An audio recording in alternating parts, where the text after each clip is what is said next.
Topic শুরু হচ্ছে keyword research.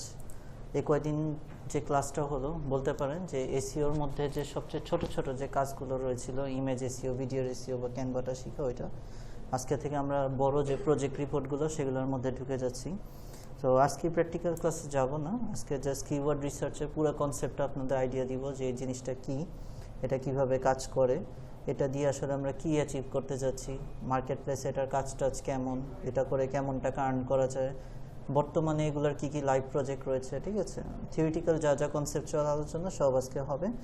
Next class থেকে আমরা প্র্যাকটিক্যালি কিওয়ার্ড রিসার্চ রিপোর্ট বানানো শুরু করব। ঠিক আছে, সো এখানে দুইটা শব্দ রয়েছে, আমি বলতে পারি এখানে তিনটা শব্দ রয়েছে কিওয়ার্ড, কিন্তু এই দুইটা আলাদা শব্দ। কি মানে এটাকে বলা হয় চাবি। যদি আমরা কি এর বাংলা অর্থ যদি জানি, এটা হচ্ছে চাবি। সো চাবি দিয়ে কি করা যায়? চাবি দিয়ে যে কোনো মানে যে জিনিসটা স্টপ হয়ে রয়েছে, যে জিনিসটা বন্ধ হয়ে রয়েছে, সেই জিনিসটা ওপেন করে ফেলা যায়, খোলা যায়। সো এই জন্য এটার স্পেশালিটি এত বেশি, এটা নামের মধ্যেই রয়েছে যে কিওয়ার্ড। ওয়ার্ড মানে কি? শব্দ। ঠিক আছে, সো শব্দ তো শব্দই, যে কোনো অর্থবোধক যেগুলো আমরা, আচ্ছা এখানে যদিও ইংরেজি পড়ানো হয়ে যায় তারপরেও বলি যে অনেকে কনফিউজ হয় ক্যারেক্টার আর ওয়ার্ডের মধ্যে। ঠিক আছে, ক্যারেক্টার মানে কি? বর্ণমালা, like A B C D alphabets যেগুলো, ঠিক আছে, ক্যারেক্টার। আর ওয়ার্ড মানে কি? এগুলো 4-5টা ক্যারেক্টার মিলিয়ে যে হলো, যেমন ওয়ার্ড, এখানে কয়টা ক্যারেক্টার আছে? 4টা ক্যারেক্টার রয়েছে, WORD। এটা মিলিয়ে যে একটা অর্থবোধক শব্দ তৈরি হলো, ঠিক আছে, দ্য ওয়ার্ড, এটা হচ্ছে কি একটা ওয়ার্ড বা কি। এখানে ক্যারেক্টার কয়টা রয়েছে? 3টা, KEY। আর এটা মিলিয়ে যে একটা অর্থবোধক শব্দ হলো, যে এটা একটা মূল ওয়ার্ড বা মূল চাবি জাতীয় কিছু, এটাকে বলা হয় এক একটা ওয়ার্ড। ঠিক আছে, সো কিওয়ার্ড এগুলো হচ্ছে গিয়ে কি শব্দ তো শব্দই, বাট যখন এটার সাথে কি এই ওয়ার্ডটা যুক্ত হয়ে গেল, তার মানে হচ্ছে এগুলো এমন কিছু শব্দ যেই শব্দগুলো দিয়ে আমরা বেশ কিছু অ্যাচিভ করতে পারবো। আসলে এটা জাস্ট নর্মাল শব্দ না। ঠিক আছে, আমরা যখন এই রিসার্চ রিপোর্টের একদম লাস্ট কাছে চলে যাব, তখন আর এই যে কিওয়ার্ডও থাকবে না, এটা গোল্ডেন কিওয়ার্ড হয়ে যাবে। ঠিক আছে, এমন একটা জিনিস, আলাদিনের চিরাগের মতো। ঠিক আছে, গোল্ডেন কিওয়ার্ড আছে। ওইটাই, ঠিক আছে। তো এই জিনিসগুলো এতটাই দামি হয়ে যাবে, জাস্ট 10টা শব্দ, বাট এই শব্দের মূল্য এত বেশি হয়ে যাবে যে বাজারে আমরা মার্কেট প্লেসের যদি বাংলা জিনিস বলি, বাজারে এটার নাম দেওয়া হয়েছে গোল্ডেন কিওয়ার্ড, মানে গোল্ডেন, স্বর্ণরূপী শব্দ। ঠিক আছে, যে শব্দগুলো নিয়ে কাজ করলে একজন ক্লায়েন্ট যে চাচ্ছে তার ওয়েবসাইটটা র্যাঙ্কে শুরুতে আসুক, এসইওর যেটা আমাদের মূল উদ্দেশ্য, যে গুগলে ফার্স্ট পেজে আনা, সেটা হবেই। এবং মার্কেটে বর্তমানে সবচেয়ে আপডেটেড এবং ডিমান্ডিং কাজ, যে কাজটা আপনি যদি পুরোপুরি 100% কমপ্লিটভাবে করে যে কোনো একটা মার্কেট প্লেস, লিঙ্কডইন হতে পারে, আপওয়ার্ক হতে পারে, ফাইবার হতে পারে, এখানে যদি সার্ভিসটা পোস্ট করেন, আপনার যদি লিঙ্কডইনে এরকম ভালো কানেকশন থাকে, 300-400 মানুষের সাথে কানেক্টেড থাকেন, বা ফাইবারে হচ্ছে কি আপনি যদি গিকটা সুন্দর করে সাজিয়ে দিতে পারেন যে আপনি গোল্ডেন কিওয়ার্ডের কাজটা পারেন, স্বর্ণের জিনিস, মানুষ আপনাকে ডাক দিয়ে নিবেই। ঠিক আছে, ওকে ফাইন। আচ্ছা, আমার লাস্ট ব্যাচের থেকে এখানে যে একজন সাকসেস হয়েছে এসইও এই গোল্ডেন কিওয়ার্ডের উপরই। ঠিক আছে, এই কাজটার উপরই। সো প্রচুর ডিমান্ডিং কাজ, বর্তমানে মার্কেট প্লেসে প্রচুর চলতেছে। আচ্ছা, স্বর্ণ দামি দেখে কি আপনার রূপা তামা এরা কি বসে আছে? না, এরাও বিক্রি হচ্ছে না, এরাও বিক্রি হতে থাকবে। ঠিক আছে, সো এই যে কিওয়ার্ড রিসার্চ যে রিপোর্টটা, স্বর্ণ তো স্বর্ণই। ঠিক আছে, ওইখানে যদি আপনি 10টা স্বর্ণের কিওয়ার্ড দিতে পারেন, ওইটার জন্য হচ্ছে কি আপনি পেলেন কত, 15,000 20,000 টাকা এই কাজের জন্য পেলেন। বাট হচ্ছে গিয়ে সেম কাজের জন্য যদি আপনি হচ্ছে গিয়ে ইয়ে করেন নর্মাল কিওয়ার্ড রিসার্চ রিপোর্ট, তারা কোথায় থাকবে? তাদেরও দাম আছে, অবশ্যই দাম আছে, হয়তো রেট কম। ঠিক আছে, বাট তাদেরও দাম আছে। আপনি 100টা ভালো ভালো কিওয়ার্ড খুঁজে দিলেন, এটার জন্য আপনি 5,000 10,000 টাকা পেলেন। আর আপনি 10টা গোল্ডেন কিওয়ার্ড খুঁজে দিলেন, এই 10টা দিয়েই হচ্ছে গিয়ে আপনি হচ্ছে গিয়ে 15-20,000 টাকা অ্যাচিভ করে ফেলেন। ঠিক আছে, দুই ধরনেরই কাজ রয়েছে। ঠিক আছে, গোল্ডেন কিওয়ার্ড বের করা এত ইজি না। ঠিক আছে, প্রসেসটা ইজি, একটা সূত্র আর কিছু না, বাট বের করা অনেক ডিফিকাল্ট। যাই হোক, ডিফিকাল্ট দেখেই দাম বেশি। যাই হোক, সো এই যে আমরা এরকম স্বর্ণের মতো কিছু শব্দ খুঁজবো, এটার জন্য কি আমাদের গবেষণা করতে হবে, রিসার্চ করতে হবে, অনেক খুঁজে খুঁজে বের করতে হবে। সো এই মানে এই ওয়ার্ডগুলো রিসার্চ খুঁজে বের করার জন্য আমাদের কিছু ওয়েবসাইটের সহযোগিতা লাগবে। যে জাস্ট ক্লায়েন্ট আমাকে বলে দিল যে 10টা আমাকে ভালো ভালো শব্দ বলো যেগুলো দিয়ে আমি ওয়েবসাইটের নাম দিব, সেগুলো দিলেই আমি সাকসেস হবো, আমার মন চাইলো আর 10টা নাম দিয়ে দিলাম, এরকম না জিনিসটা, ঠিক আছে। অনেক ওয়েবসাইট ঘাটাঘাটি করে অনেক তথ্য সংগ্রহ করে একদম ফাইনালি আমি নিজে শিওর হব যে এগুলো করলে সাকসেস হবে, তারপর ক্লায়েন্টকে দিতে হবে, ঠিক আছে। Okay fine. তাহলে রিসার্চ তাহলে বুঝে গেল যে এই যে আমরা যে শব্দগুলো খুঁজবো এটার জন্য আমাদের একটা গবেষণা করতে হবে, গবেষণার একটা রিপোর্ট হবে, ঠিক আছে। গুগল শিটে একটা রিপোর্ট বানিয়ে দিতে হবে ক্লায়েন্টকে, 10টা বলুক আর 100টা বলুক, ঠিক আছে। তো কিওয়ার্ড রিসার্চ বুঝতে পারলাম। এখন এই কিওয়ার্ড রিসার্চের মধ্যে প্রথমে যে কিওয়ার্ডস, এটা মানে কি, ঠিক আছে, এগুলো আমরা একটু বোঝার চেষ্টা করি যে what are keywords. A keyword or a focus keyword, এখানেই হচ্ছে গিয়ে ডিফারেন্স হয়ে গেল, ঠিক আছে। এ কিওয়ার্ড একটা শব্দ, কিন্তু এটার আবার আরেকটা নাম কি দেওয়া হয়েছে, ফোকাস কিওয়ার্ড। মানে এই কিওয়ার্ডটা দিয়ে আপনার পুরো প্যারাটা হাইলাইট হয়ে রয়েছে। একটা সিম্পল উদাহরণ দিই, ঠিক আছে। ফোকাস কিওয়ার্ড আর নর্মাল কিওয়ার্ডের মধ্যে পার্থক্য কি আছে। ধরেন আপনি হচ্ছে গিয়ে ট্রাফিক জ্যাম, এটার উপর একটা কন্টেন্ট লিখতেছেন 250 ওয়ার্ডের, ঠিক আছে। ওকে, তো আপনি এখানে ট্রাফিক জ্যামের কি কোনো ভালো দিক লিখবেন? আমার বসে থাকতে ভালো লাগে, কি ওই ভালো দিক লিখবেন না। এটার পুরো 250 ওয়ার্ড, পুরো 1.5 পেজ জুড়েই আপনি যে প্যারাগ্রাফটা লিখবেন বা কন্টেন্টটা লিখবেন, এটা আপনি খারাপ দিকগুলোই লিখবেন, ঠিক আছে। তাহলে এই যে প্যারাগ্রাফটা বা এসেটা আমরা ছোটোবেলায় যে ক্লাস 8-9-এ দিয়ে আসছি না, ট্রাফিক জ্যাম প্যারাগ্রাফ আসতো না আমাদের, ঠিক আছে। এটার নাম হওয়া উচিত ছিল না bad effects of traffic jam, কারণ আমি তো ভিতরে পুরোটা ব্যাড ইফেক্টস নিই, এটা তো ভালো দিক আছে। আচ্ছা, ঠিক আছে। আরেকটা আসি, এনভায়রনমেন্ট পলিউশন, ঠিক আছে। এগুলো খুব কমন প্যারাগ্রাফ রচনা, আমরা এগুলো জুনিয়র লিড দিয়ে আসছি, ঠিক আছে। এটার নাম দেওয়া উচিত ছিল হচ্ছে গিয়ে মানে dangerous sides of environment pollution, dangerous effect of ভয়াবহ প্রভাব এনভায়রনমেন্ট পলিউশন, এটা না হওয়া উচিত ছিল টাইটেল। তাই শুধু এনভায়রনমেন্ট পলিউশন কেন দিল? যেমন আমরা যখন কারোর নাম ধরে ডাকি, প্রত্যেকটা জিনিসেরই কি দুনিয়া বলেন আর যাই বলেন ভালো দিক আছে, খারাপ দিক আছে, ঠিক আছে। কিন্তু কিছু জিনিস আছে যেটা শুধুই খারাপ, কিছু জিনিস আছে শুধুই খারাপ, ঠিক আছে। সো এটাই যে এনভায়রনমেন্ট পলিউশন, এটা পুরোটাই খারাপ, ভালোর কোনো কিছু নেই, ঠিক আছে। তো এটা টাইটেল দেওয়া উচিত ছিল bad effects of environment pollution. কেন শুধু এনভায়রনমেন্ট পলিউশন? এখানেই কিওয়ার্ড আর ফোকাস কিওয়ার্ডের মধ্যে পার্থক্য, ঠিক আছে। যে আমি যদি এখানে bad effects of environment pollution দিই, প্রথমত কিওয়ার্ডটা অনেক বড় হয়ে যায়, ফোকাস হয় না, মানুষের চোখে পড়ে না। বারবার যদি এত বড় বড় কিওয়ার্ড আমি ইউজ করি, মানুষ যখন আমার এই ধরেন হচ্ছে কি যে কন্টেন্ট পড়ে বা মানুষজন যে ওয়েবসাইটে কন্টেন্ট পড়ে, এটা কি আমরা 8-9-এর যে রচনা মুখস্থ করে একটা জিনিস হচ্ছে রিড, যেমন আমি একদম সিম্পল উদাহরণ দিই, আপনি পরীক্ষার প্রস্তুতির জন্য প্যারাগ্রাফ মুখস্থ করতেছেন, সেটার পরের স্টাইল একটা, আপনি নিউজ পেপার পড়তেছেন, সেটার পরের একটা স্টাইল একটা, আপনি ওয়েবসাইটে কোনো একটা বিষয়ে কন্টেন্ট পড়তেছেন, সেটার পরের একটা স্টাইল আবার আরেকটা, ঠিক আছে। তো আপনি যদি হচ্ছে গিয়ে এটা হচ্ছে রিডিং স্টাইলে আইএলটিএসে বেশি শেখানো হয় যে আপনি যদি বড় বড় কিওয়ার্ড 2 টাইপের হয়, ঠিক আছে। কিওয়ার্ডস হচ্ছে কি 2 টাইপের হয়, আমরা একটু আলোচনা করে ফেলি, তাহলে হচ্ছে আমাদের এই জিনিসটা বুঝতে সুবিধা হবে, কিওয়ার্ড আর ফোকাস কিওয়ার্ড, ঠিক আছে।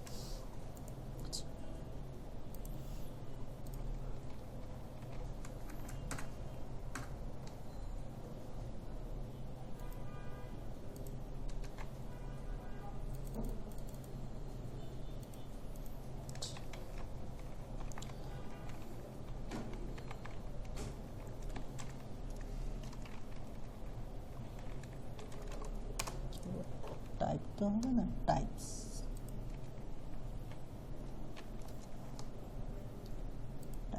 আচ্ছা।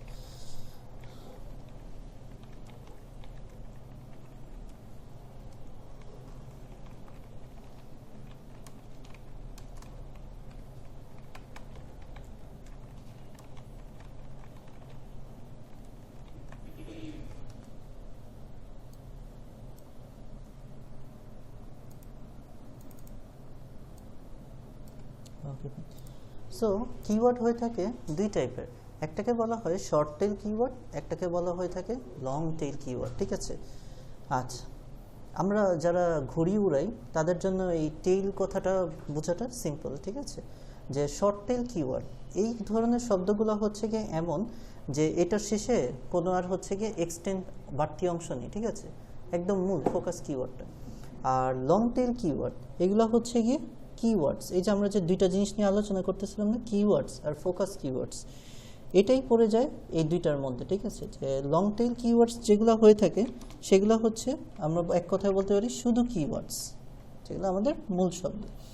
আর শর্ট টেল কিওয়ার্ডস কোনগুলোকে বলতে পারি? যেগুলো হচ্ছে কি আমাদের ফোকাস কিওয়ার্ডস, যেগুলো দিয়ে আমি ফোকাস করতে চাই, মানে যে আমার রিডার, যে আমার কন্টেন্টটা পড়তেছে তার একটু ফোকাস অ্যাটেনশন নিতে চাই। পড়া তো এমনিই হচ্ছে কি, যাদের আগ্রহ না থাকে যে আমি একটা বিষয় পড়ব, সেটা ছাড়া ধরেন আপনার আজকে খুব মন চেয়েছে, ঠিক আছে, আপনি ভার্সিটিতে শুনেছেন যে ইংলিশে ভালো করতে হলে নাকি ইংলিশ নিউজ পেপার পড়তে হয়, ফাইন্যান্সিয়াল এক্সপ্রেস পড়তে বলে না, ভার্সিটিতে এরকম বলে ইংলিশে ভালো করতে হলে ইংলিশ নিউজ পেপার পড়ো। আচ্ছা, আপনি রাতের বেলা খুব ডিটারমাইন্ড হয়ে রয়েছেন, কালকে সকালবেলা উঠবো, উঠে আমি একটা ফাইন্যান্সিয়াল এক্সপ্রেস কিনবো, পুরো ইংলিশ নিউজ পেপার পড়বো। হ্যাঁ, পড়তেই পারেন। কিনলেন, বসলেন, পড়লেন 10 মিনিট 15 মিনিট, আস্তে আস্তে ঘুম আসবে, আস্তে আস্তে শেষ। 2 দিন কিনলেন, 3 দিন কিনলেন, শেষ। আচ্ছা, ঠিক আছে। তাই বলে কি যুগের পর যুগ ইংলিশ নিউজ পেপারগুলো চলতেছে না? এটার জন্য আগ্রহী রিডাররা আছে না? আছে, ঠিক আছে, অবশ্যই আছে। তো যখন কোনো একটা কন্টেন্ট লেখা হয়, নিউজ পেপার হোক বা ওয়েবসাইটে হোক, ঠিক আছে, রিডারদের মানে চয়েস বা পছন্দ বা রুচিটাকে মাথায় লিখেই লেখা হয় যে আমি যে একটা বিষয়ে 200-300 ওয়ার্ড লিখতেছি, মানুষের কি 200-300 ওয়ার্ড পড়া পর্যন্ত আগ্রহ থাকবে? যে ওই জিনিসটা মাথায় নিয়ে লিখে তার কন্টেন্টটাই অবশ্যই সাকসেস হয়, তারটাই মানুষজন পড়ে, ঠিক আছে। যারটার মধ্যে হচ্ছে কি বড় বড় লং টেল, তাই বলে কি আমরা লং টেল কিওয়ার্ড ইউজ করব না? হ্যাঁ, অবশ্যই ইউজ করব, যেখানে যেখানে আমাদের দরকার অবশ্যই ইউজ করব, বাট আমাদের কন্টেন্টের মূল ফোকাস থাকবে হচ্ছে গিয়ে ফোকাস কিওয়ার্ডসগুলো, শর্ট টেল কিওয়ার্ডগুলো বেশি বেশি ইউজ করা। এই জন্যই আজকে আমি ক্লাসের শুরুতে বলতেছিলাম যে ধরেন আমি এনভায়রনমেন্ট পলিউশন নিয়ে কন্টেন্ট লিখতেছি, তো এনভায়রনমেন্টে যখন আমরা কন্টেন্ট লিখব, ভিতরে তো সব ব্যাড ইফেক্টস। তো আমার তো এনভায়রনমেন্ট পলিউশন, এই প্যারাগ্রাফটার নাম হওয়া উচিত ছিল bad effects of environment pollution. এখন আমি যদি bad effects of environment pollution প্যারাগ্রাফের নাম লাগতাম, তাহলে কি হতো, আমার এমনিই তো 200 ওয়ার্ডের কিওয়ার্ড, 1.5 পেজের একটা প্যারাগ্রাফ, ঠিক আছে, 1.5 পেজের একটা কন্টেন্ট। এখানে যদি আমি বারবার bad effects of environment pollution, বারবার bad effects of environment pollution, একটা সময় রিডার বিরক্তিকর হবে, ঠিক আছে, যে সে তো পড়ে বুঝতেছেই এটা ব্যাড ইফেক্টস, তাহলে এই কথাটা বারবার আনার দরকার কি?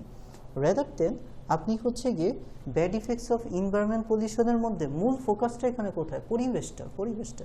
সো মূল ফোকাস টাইটেল যদি আপনি এনভায়রনমেন্ট পলিউশন রাখেন, এই কথাটা যদি আপনার 250 ওয়ার্ডের মধ্যে এনভায়রনমেন্ট কথাটা বারবার আনেন, রিডারের জন্য পড়তে একটু ইজি হবে, যে ছোট ছোট কিওয়ার্ড আছে, একটু দ্রুত বুঝতে সুবিধা হবে, ঠিক আছে। বারবার তো ব্যাড ইফেক্টস লেখার দরকার নেই, এটা পরেই বোঝা যাচ্ছে এটা হচ্ছে bad effects of environment pollution, ঠিক আছে। সো আই থিঙ্ক আপনারা হচ্ছে একটু ক্লিয়ার হয়েছে যে কোনটাকে শর্ট টেল কিওয়ার্ড বলে, কোনটাকে লং টেল কিওয়ার্ড বলে, যেগুলো আমরা ছোট ছোট টাইটেল দিয়ে মূল ফোকাসটা আনতে চাই রিডারের কন্টেন্টের প্রতি, সেগুলো হচ্ছে কি শর্ট টেল কিওয়ার্ড, আর যেগুলো আমরা লং টাইটেল ইউজ করি সেগুলো হচ্ছে কি লং টেল কিওয়ার্ড, ঠিক আছে। সো আমরা ব্যাক টু আমাদের হচ্ছে গিয়ে কিওয়ার্ডসে চলে আসি। আর সাম কল ইট, কেউ কেউ মানুষ এটাকে ডাকে, কী ডাকে? ফোকাস কিওয়ার্ড হিসাবে ডাকে। ইজ এ ওয়ার্ড, এটা হচ্ছে একটা শব্দ, that describes the content on your page or post based। আচ্ছা, এটা হচ্ছে এমন একটা শব্দ যেটা আপনি কোনো একটা পেজে অথবা আপনার কোনো একটা ওয়েবসাইটে যে কন্টেন্টটা লিখেছেন, 500 ওয়ার্ডের একটা কন্টেন্ট লিখেছেন, যে একটা শব্দ আপনার হচ্ছে গিয়ে এই কন্টেন্টটাকে ফোকাস করবে, সেটাই হচ্ছে গিয়ে কি কিওয়ার্ড, ঠিক আছে। যেমন আচ্ছা, ঠিক আছে, এটার যদি একটা ভালো উদাহরণ দিই, হ্যাঁ, ধরেন আপনি হচ্ছে গিয়ে আর্টিফিশিয়াল ইন্টেলিজেন্স, এআই, ঠিক আছে, এটার উপর 500 ওয়ার্ডের একটা কন্টেন্ট লিখবেন, ঠিক আছে, 500 ওয়ার্ড, বড় কিন্তু 500 ওয়ার্ড কম না, তো 500 ওয়ার্ডের একটা কন্টেন্ট লিখবেন। এখন আর্টিফিশিয়াল ইন্টেলিজেন্স, এআই মানে কি? আর্টিফিশিয়াল ইন্টেলিজেন্স, শুধু আর্টিফিশিয়াল ইন্টেলিজেন্স বলতে তো কোনো কিছু নেই।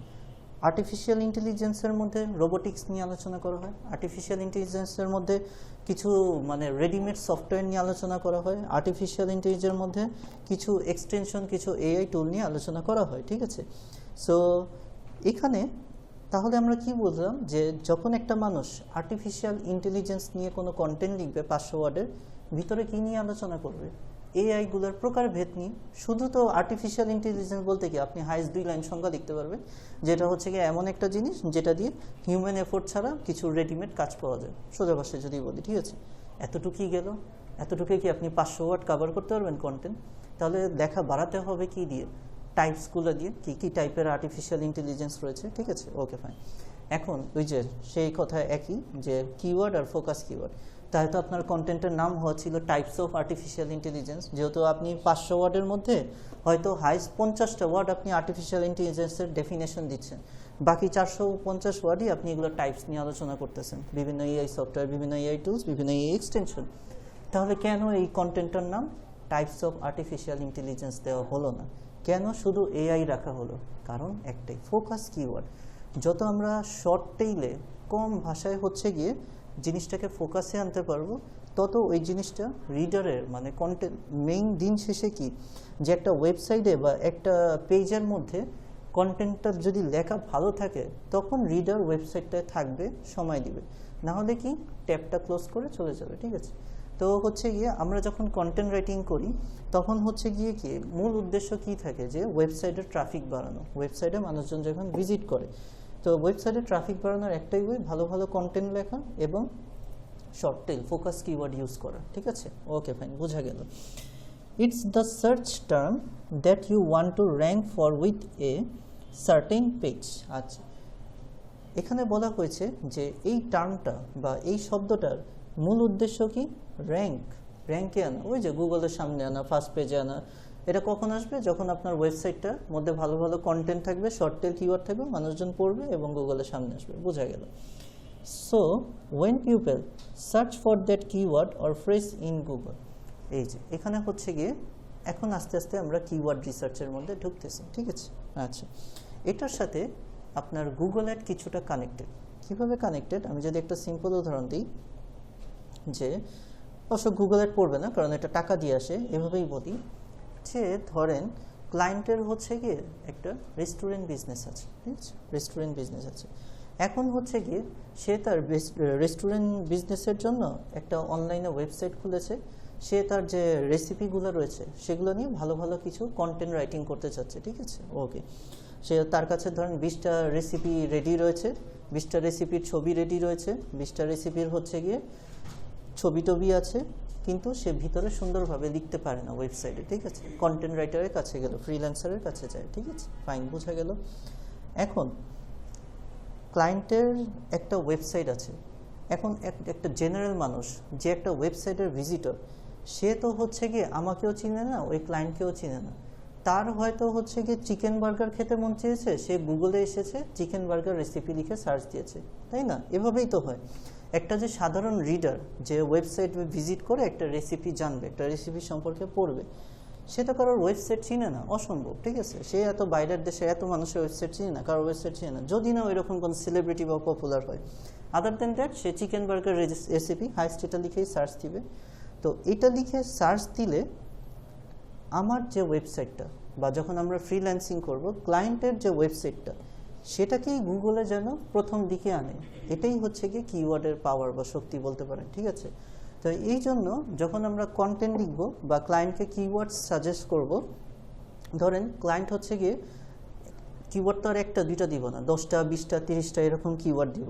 এই কিওয়ার্ডগুলো যদি তার কন্টেন্টে, তার ওয়েবসাইট বিল্ডিংয়ে যদি সে ইউজ করে, তাহলে মানুষজন যখন এই কিওয়ার্ডগুলো নিয়ে সার্চ দিবে, তার ওয়েবসাইটটা সামনে আসবে। আমি আবারও বলি কি হলো এই কিওয়ার্ড রিসার্চ করে কাজটা কি। ঠিক আছে, কিওয়ার্ড রিসার্চ করে কাজটা কি, ধরেন ক্লায়েন্টের হচ্ছে গিয়ে ক্লথিং, কাপড় চোপড়ের উপর আপনাকে 100টা ভালো ভালো কিওয়ার্ড দিতে বললো। ঠিক আছে, তো আপনার মনে কোয়েশ্চেন আসতে পারে, হ্যাঁ আমি একদম রিসার্চ করে ক্লায়েন্টকে ভালো একদম 100টা কিওয়ার্ড দিলাম যেগুলোর সব দিক থেকে স্কোর ভালো। ঠিক আছে, আপনি টাকাও পেয়ে গেলেন, কিন্তু আপনার মনে কোয়েশ্চেন আসতে পারে না যে ক্লায়েন্টের এই 100টা কিওয়ার্ড দিয়ে করবেটা কি, 100টা শব্দটা দিয়ে করবেটা কি। এই 100টা শব্দ সে যখন তার ওয়েবসাইট তৈরি করবে না, অথবা সে যখন কোনো একটা ওয়েবসাইট নিয়ে অ্যাড চালাবে, তখন এই শব্দগুলো তার অ্যাড সেট আপের মধ্যে দিয়ে দেয়। আমরা যারা ডিজিটাল মার্কেটিং করি তারা জিনিসগুলো জানি, যখন আমরা কোনো গুগল অ্যাড সেট আপ করি বা কোনো একটা ফেসবুকে অ্যাড ছাড়ি, আমাদের হ্যাশট্যাগ ইউজ করতে হয়, কিওয়ার্ড ইউজ করতে হয়। ঠিক আছে, যখন অ্যাডটা সেট আপ করি। সো একটা ওয়েবসাইটকে সামনে আনতে হলে তার ওয়েবসাইটে অ্যাড চালাতে হবে, সো তখন সে কি করবে, এটা আমি ক্লায়েন্টের পার্ট থেকে বলতেছি, এটা কিন্তু আমাদের পার্ট না। আমাদের পার্ট কিওয়ার্ড রিসার্চ করে দিয়ে দেওয়া, দিয়ে এটা হচ্ছে আমাদের কনফিউশন ক্লিয়ার হচ্ছে বা আপনাদের কনফিউশন ক্লিয়ার হচ্ছে যে আমি যে কাজটা করব ক্লায়েন্টকে যে 100টা ওয়ার্ড খুঁজে, এটা আমি এর আগের বছর অনেক দেখছি যে তারা কনফিউজ হচ্ছে যে 100টা কিওয়ার্ড দিয়ে ক্লায়েন্ট করবেটা কি। আমি যে ক্লায়েন্টকে 100টা শব্দ খুঁজে দিলাম, ক্লায়েন্টের কী কাজ? এটা ক্লায়েন্টের কাজটাই বলতেছি যে এটা হচ্ছে কি ফার্দার রিসার্চ। আমরা যারা অ্যাড সেট আপ করি বা জানি যে ওয়েবসাইটটাকে সামনে আনতে হলে আমার হচ্ছে গিয়ে গুগল অ্যাড চালাতে হবে, গুগলে অ্যাড চালাতে হবে আমার ওয়েবসাইটটা নিয়ে, ফেসবুকে অ্যাড চালাতে হতে পারে আমার ওয়েবসাইটটা নিয়ে। সো যখন এই অ্যাড সেট আপ করা হয় তার ওয়েবসাইটের সাথে যায় এমন 10 থেকে 20টা শব্দ সেট আপ করে দিতে হয়, ঠিক আছে? ওকে, তো তখন সে কি করবে, একজন ফ্রিল্যান্সার যে কিওয়ার্ড রিসার্চ করে 30টা ওয়ার্ড খুঁজে, বেস্ট কিওয়ার্ড খুঁজে দিয়েছে, সেই শব্দগুলোই তার অ্যাডের মধ্যে দিয়ে রাখবে। এতে করে তার লাভ কি, মানুষজন যখন ওই শব্দগুলো দিয়ে গুগলের সার্চ দিবে তার ওয়েবসাইটটা কি আসবে, সামনে আসবে। এবার বুঝতে পেরেছেন? একটা সিম্পল উদাহরণ দিই, কিওয়ার্ড রিসার্চ আর গুগল অ্যাড দুইজনে একজনের সাথে কানেক্টেড, ঠিক আছে? কারণ হচ্ছে গিয়ে এটা আমি যখন কেউ যদি নিজের জন্য করে, আমি মনে করি অবশ্যই ওই যেটা আমি একদম শুরুর দিন প্রথম দিনই বলছি, দ্বিতীয় দিন আমি বলেছিলাম যে ডিজিটাল মার্কেটিং এবং এসইও দুটো একটা একটার সাথে কোনো না কোনোভাবে কানেক্টেড হয়ে যায়, ঠিক আছে? কারণ একটা কাজ করে সেটার একটা পরবর্তী ইমপ্লিকেশন থাকে। একটা কাজ শুধু একটা জিনিস দিয়ে হয় না, একটা একটার সাথে কানেক্টেড, ঠিক আছে? যেমন এই আমি যদি এখন লিখি, ধরেন ক্লায়েন্টের একটা ওয়েবসাইট আছে, আপনাদেরকে ওই যে ভয়েস ওভার শিখেছিলাম, ঠিক আছে? ভয়েস ওভার, ঠিক আছে?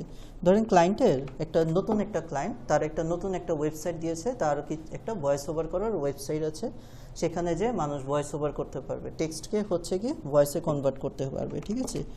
Text to speech convert. আচ্ছা,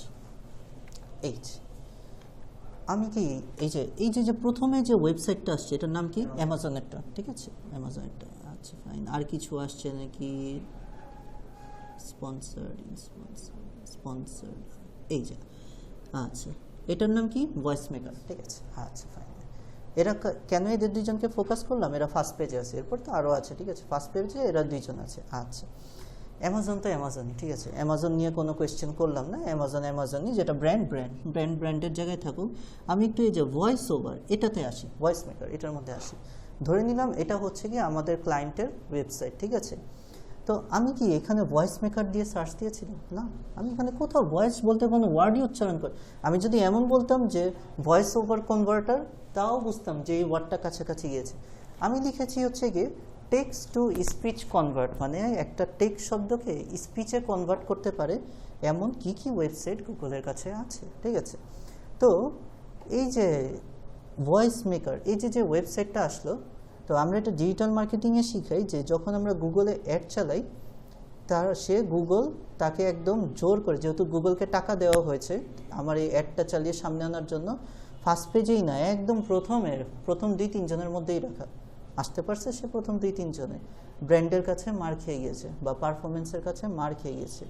কেন আসতে পারেনি জানেন? ওয়েবসাইটটা নতুন, ঠিক আছে? ওয়েবসাইটটা নতুন আসছে, আরও এসইও করতে। তার মানে এখানে কি শুধু যে আপনি টাকা দিয়ে অ্যাড খরচ করলেই আপনার যে একদম ফার্স্ট পেজে আসতে পারবেন, এটা কোনো প্রবলেম নেই, বাট র্যাঙ্কে যে একদম ফার্স্ট 1 2 3 হয়েছে, এটা কত নম্বর আছে জানেন? এটা 1 2 3। টিটিএস তো অনেক জনপ্রিয় ওয়েবসাইট।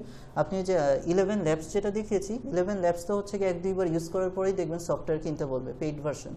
এই যে টিটিএস মেকার সারা জীবনের জন্য ফ্রি, টেক্সট টু স্পিচ, এই জন্য এটাই 2 নম্বরে রয়েছে। কোনো অ্যাড বা কোনো কিছু দিয়ে না, মানুষের রিভিউ পারফরমেন্সের উপর। Okay fine. সো 2 3 4 5 6 7 8 9 10 11, এটা আসছে 12 নম্বরে আসছে, ঠিক আছে? Okay fine. কোথায়? 3 নম্বরে এই আচ্ছা ফাইন, তাহলে আমার পা গিয়েছে। আচ্ছা এখন হচ্ছে গিয়ে ওই যে এদের একাধিক সফটওয়্যার রয়েছে। এই যে সফটওয়্যারটা, এটাই আমি দেখাতে চাচ্ছি যে মানুষের যে কনফিউশন যে গুগলে অ্যাড চালালেই বা ফেসবুকে টাকা দিলেই সে সামনে নিয়ে আসবে, ঠিক আছে? আসেনি কিন্তু, ওইটাই আমি জাস্ট দেখাতে যাচ্ছি, ঠিক আছে? অ্যামাজন আসছে, অ্যামাজন তো আসবে, অ্যামাজন অ্যাড চালাক আর না চালাক সেটা ডিফারেন্ট। সেটা হচ্ছে গিয়ে আমরা হচ্ছে গিয়ে স্ট্যাটিস্টিক্সের ভাষায় এদেরকে বলা হয়ে থাকে অড ভ্যালু। বুঝেন? অড ভ্যালু মানে হচ্ছে গিয়ে কি, ধরেন আপনি 5টা স্টুডেন্টের অ্যাভারেজ বের করতেছেন, ঠিক আছে? তো এখানে এভারেজ যখন আমরা বের করি, মানে কারোর একজনের গড় বের করি, পরিসংখ্যান তো বুঝেন, অ্যানালাইসিস করা, কারোর একজনের গড় যখন বের করি, সো তখন আমরা কি করি যে সেম টাইপের মানুষগুলোকে একসাথে রাখি, তাহলে হচ্ছে কি করে আমার একটা পারফেক্ট রেজাল্ট শো করবে, ঠিক আছে। এখন যদি আমি এমন করি যে আমি 5টা ভালো স্টুডেন্টের গড় বের করব, 5টা খারাপ স্টুডেন্টের গড় বের করব, তাহলে আমি একটা ভালো রেজাল্ট জানতে পারবো। কারণ যারা ভালো স্টুডেন্ট সবার মান কাছাকাছি হবে 70, 75, 80, আবার যারা খারাপ স্টুডেন্ট সবার মান ওই লেভেলেই হবে 40, 45, তাহলে আমি একটা রেজাল্টে যেতে পারবো। আপনি যদি মিক্স করে ফেলেন যে 5 জনের মধ্যে একজনকে রেখেছেন যে ফার্স্ট বয় বা সেকেন্ড বয়, তাহলে সবার মান 40, 45 থাকবে, একজনের মান হুট করে 80 ঢুকবে। এটাকে বলা হয় অড ভ্যালু স্ট্যাটিস্টিক্সের ভাষায়। তো এতে করে কী হবে, আপনার অ্যাভারেজটা অনেক বেশি হাই হয়ে যাবে, সেটা কিন্তু কারেক্ট রেজাল্ট না, ঠিক আছে। আপনার যখন আপনাকে অ্যানালাইসিস করবে আপনার সিনিয়র, যে আপনার আন্ডারে 5 জন শিখলো, 5 জনের হচ্ছে নাম্বার অ্যানালাইসিস করে দাও, ঠিক আছে, তখন পারফেক্ট অ্যানালাইসিসের জন্য অবশ্যই টাইপ বা ক্রাইটেরিয়া সেম রাখতে হবে, যে আপনি যাদেরকে মিডিয়াম যারা শিখেছে তারা একরকম, যারা ভালো শিখেছে একরকম, দুইজনকে যদি মিক্স আপ করে রাখেন এভারেজ কখনোই ভালো রেজাল্ট দিবে না। সো এই যে এখানে এই যে একজন যে এক্সট্রা ঢুকে গিয়েছিল এটাকে বলে অড ভ্যালু। সো এই যে এখানে অ্যামাজনটা হচ্ছে গিয়ে অড ভ্যালু, এটাকে আমরা টোটালি বাইরে রাখবো। এরপরে যারা আছে টিটিএস মেকার, এরা এসইও, এদের পারফরমেন্স এভাবে ভালোভাবে আসছে, ঠিক আছে। বোঝার যে বিষয়টা ছিল যে ভয়েস মেকারের যে এই যে অ্যাপটা, ঠিক আছে, ভয়েস মেকার তো আর একটা অ্যাপ বানায় না, অ্যামাজন একটা অ্যাপ বানায়, হাজার হাজার লাখ লাখ অ্যাপ আছে অনেক পুরানো। তো এই অ্যাপটা স্পন্সর দিয়ে, যত নতুন আসছে এই অ্যাপটা স্পন্সর দিয়ে এটাকে গুগলে ফার্স্ট পেজে আনা হয়েছে, ঠিক আছে।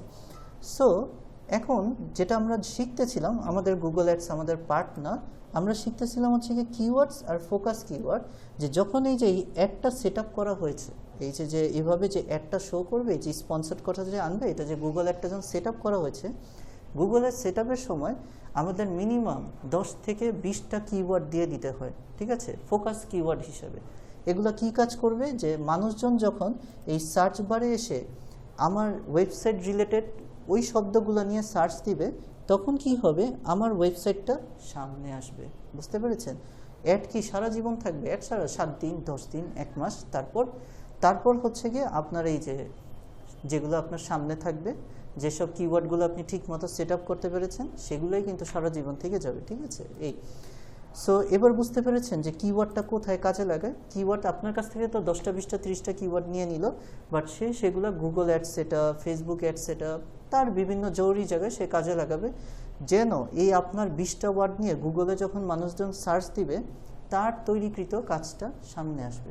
আই থিঙ্ক আপনার ক্লিয়ার হয়েছে, বুঝতে পেরেছেন। ওকে, আচ্ছা, এরপরে আসি এই যে কথাটা আমি বললাম। So when people search for that keywords, এই যে আমি 10টা কিওয়ার্ড ক্লায়েন্টকে দিলাম, সাধারণ মানুষজন যখন ওই আমার 10টা কিওয়ার্ড নিয়ে গুগলে সার্চ দিবে, other search engine, they should find the page on the website, তারা কি করবে, সে ওয়েবসাইটটা সামনে পাবে দেখতে, ঠিক আছে। আই থিঙ্ক ক্লিয়ার হয়েছে, ক্লিয়ার হয়েছে, আই থিঙ্ক ক্লিয়ার।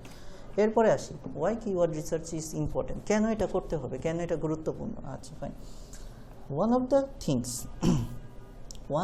থিংস, এই যে এখানে একটা বোঝার বিষয় আছে, গ্রামাটিক্যাল, একদম typical grammatical word, one of the things, ঠিক আছে, খুবই এটা বোঝার বিষয় আছে। যে একটা হচ্ছে গিয়ে কি, যে আপনি যখন কোনো একটা জিনিসের ইম্পর্টেন্স বুঝতে চান বা কোনো একটা জিনিসের গুরুত্ব বুঝতে চান, কিছু জিনিস আছে আপনার লাগবেই, ঠিক আছে, এগুলো হচ্ছে মোস্ট ইম্পর্টেন্ট থিংস। আর কিছু জিনিস আছে 1টা 2টা ভাইটাল, সেগুলোকে বলা হয় ওয়ান অফ দ্য থিংস। তার মানে এই যে আমরা যে গুগলে যে আনবো, আপনাদের মনে এই যে একটু যখন আমি এই যে গুগলের দেখিয়েছি, আপনাদের মনে কনফিউশন চলে আসছে যে আসলে শুধু 20টা কিওয়ার্ড ভালো মতো দিলেই কি আমার গুগলের সামনে চলে আসবে না। এই জন্যই হচ্ছে গিয়ে এটা কি ওয়ান অফ দ্য থিংস। আমরা যে কিওয়ার্ড রিসার্চ করতেছি, অনেকগুলো জিনিসের মধ্যে একটা জিনিস হচ্ছে গিয়ে কিওয়ার্ড রিসার্চ। সেটা হচ্ছে গিয়ে কি, গুগল লুকস, গুগল দেখে, গুগল অবজার্ভ করে, ওয়েন র্যাঙ্কিং এ পেজ, যখন একটা পেজকে সামনে তুলবে, যখন একটা ওয়েবসাইটকে সামনে উঠবে, is the content on that page. দেখেন আমি কিওয়ার্ডও কিন্তু বলেনি, কি বলছে, কন্টেন্ট। আমি আপনাদেরকে ক্লাসের শুরুতেই বলেছিলাম যে এসইও কোর্সটাই 70% হচ্ছে কন্টেন্ট রাইটিং বেস, ঠিক আছে। Okay fine. সো প্রথম মানে গুগল, আপনি হচ্ছে কি এসইও টিসিও করে দিয়েছেন, সব কমপ্লিট করে দিয়েছেন, এবার গুগলের পালা। গুগল আপনাকে অবজার্ভ করে দেখবে যে আপনি কতটা কি করেছেন।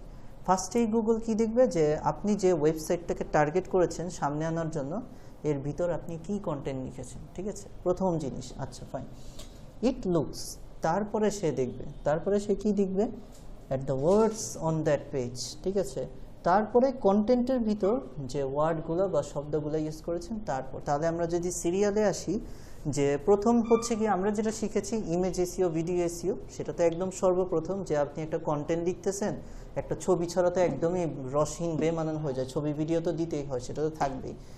এরপরে গুগল যখনই আপনারটা এসইও করে সামনে আনবে, প্রথমে দেখবে আপনার কন্টেন্টটা দেখবে, কন্টেন্ট দেখার পর 2 নম্বরে দেখবে হচ্ছে কি আমরা এখন যেটা করতেছি is the words on that page, যে আপনি ওই কন্টেন্টটার মধ্যে কি কি শব্দ ইউজ করেছেন, ঠিক আছে, ওকে ফাইন।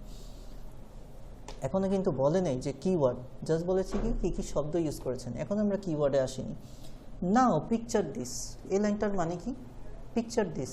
আমরা বলি না, যারা অ্যানিমেশন মুভি দেখি, ইংরেজি দেখি, আমাদের জন্য এটা খুবই একদম সিম্পল ওয়ার্ড, পিকচারাইজ করা, যে আমরা হচ্ছে কি অনেক সময় কল্পনা করতে থাকি না, অতীতে যেতে থাকি, ভবিষ্যতে যেতে থাকি, ঠিক আছে, এটাকে বলে পিকচারাইজ করা, পিকচার দিস করা, আমি যদি এটা হতাম, আমি যদি ওইটা হতাম, ঠিক আছে, ওইটাকে বলে নাও পিকচার দিস, একটা কল্পনা করতে বলতেছে। কি কল্পনা করতে বলতেছে, if every word on for instant a blog post. আচ্ছা, আপনাদেরকে ব্লগারে ওয়েবসাইট কীভাবে তৈরি করতে হয় দেখানো হবে, কীভাবে কন্টেন্ট লেখা হয় দেখানো হবে।